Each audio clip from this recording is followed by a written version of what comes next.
There is someone you know, maybe a person from your past, maybe someone you're thinking about right now. And no matter how much time goes by, no matter how many times you tell yourself to move on, your mind keeps pulling you back to them. You can't fully explain it. They weren't necessarily the most attractive person you ever met. They weren't the funniest or the richest or the most successful, but there was something about them, something magnetic, something that made every interaction feel charged, like a current running just beneath the surface of every conversation. What if I told you that pull wasn't an accident? What if it was engineered? Today, we're going into the psychology behind obsession, the actual documented mechanisms that make human beings fixate on certain people, and how some individuals, consciously or not, weaponize these mechanisms every single day. Stay with me, because by the end of this, you're going to see the people in your life very differently. Let's start in Las Vegas. Not because of the money, but because of a psychological phenomenon first documented by behaviorist B.F. Skinner in the 1950s, one that casino designers have exploited for decades, and that the most charismatic, magnetic people in your life are using on you without even realizing it. It's called intermittent reinforcement. Here's how it works. Skinner was running experiments with rats and levers. When a lever produced food every single time, rats would press it, then stop when they were full. Predictable reward, predictable behavior. But when the lever only produced food sometimes, randomly, unpredictably, something strange happened. The rats became obsessed. They pressed the lever compulsively. They couldn't stop. The uncertainty itself had become the addiction. Sound familiar? This is what happens in your brain when someone is inconsistently warm toward you. Sometimes they're completely present, attentive, charming, making you feel like the only person in the room. Then, without warning, they become distant, cold, unavailable. Your brain doesn't file this under red flag. Your brain files this under puzzle to solve. The variable reward loop activates. Dopamine floods your system, not when you get the reward, but in anticipation of it. The chase becomes the drug. And the person doing it? They might not even know they're doing it. Or they might know exactly what they're doing. Now let's talk about scarcity. In 1975, psychologist Stephen Warchel ran a now famous study. He gave people a jar of cookies. Some jars had 10 cookies, some only had 2. Same cookies, same recipe. But the cookies in the near-empty jar were consistently rated as more desirable, more valuable, more appealing.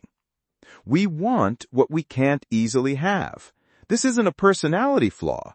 This is evolution. In a world of limited resources, scarcity signals value. Your brain is still running that ancient code. Apply this to people. The person who is always available, always responds instantly, always says yes, always makes time, trains your brain to take them for granted. There's no scarcity signal, no urgency, no elevated dopamine anticipation.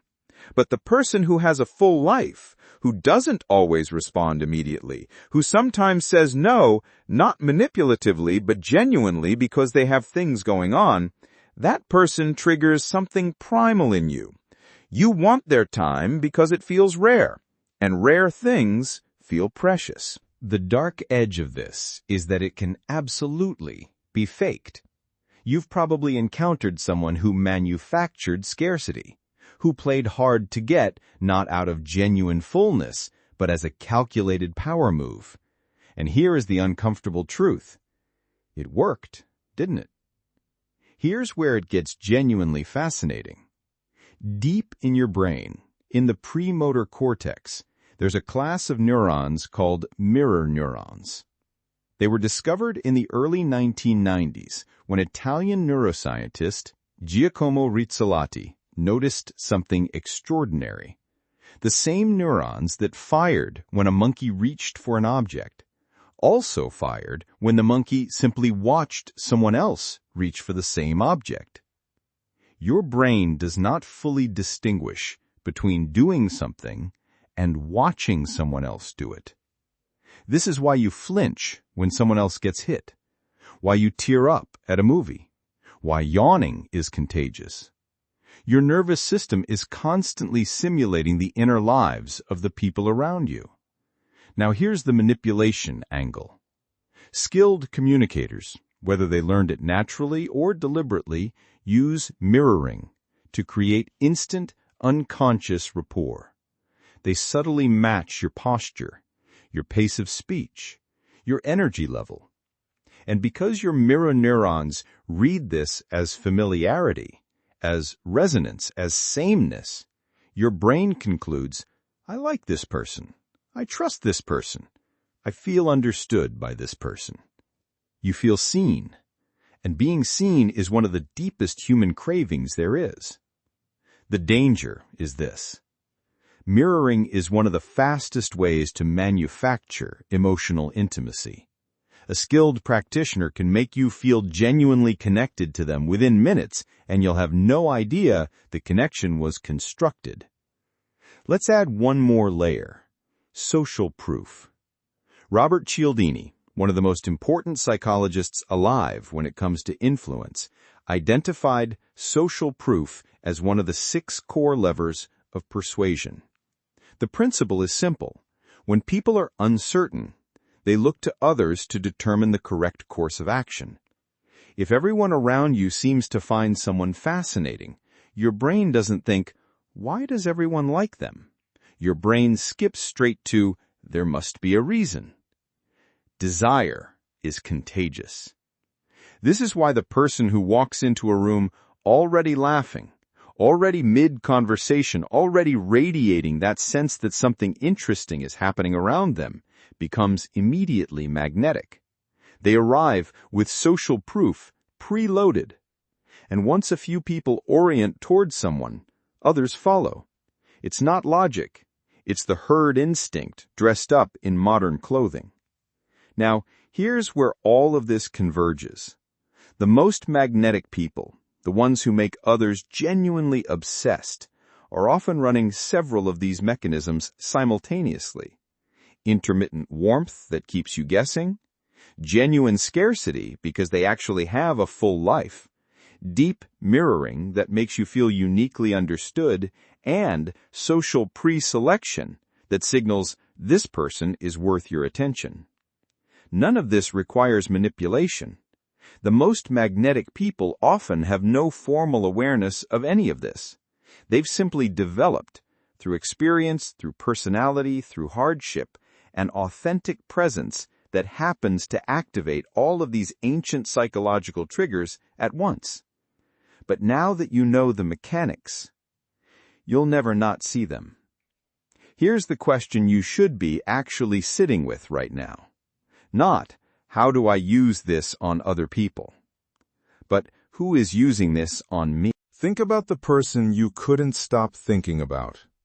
Think about the situationship that lingered far longer than it should have. Think about the friend, the boss, the mentor, the stranger, whoever it was, who seemed to occupy more real estate in your mind than they'd earned. Now you have language for what happened.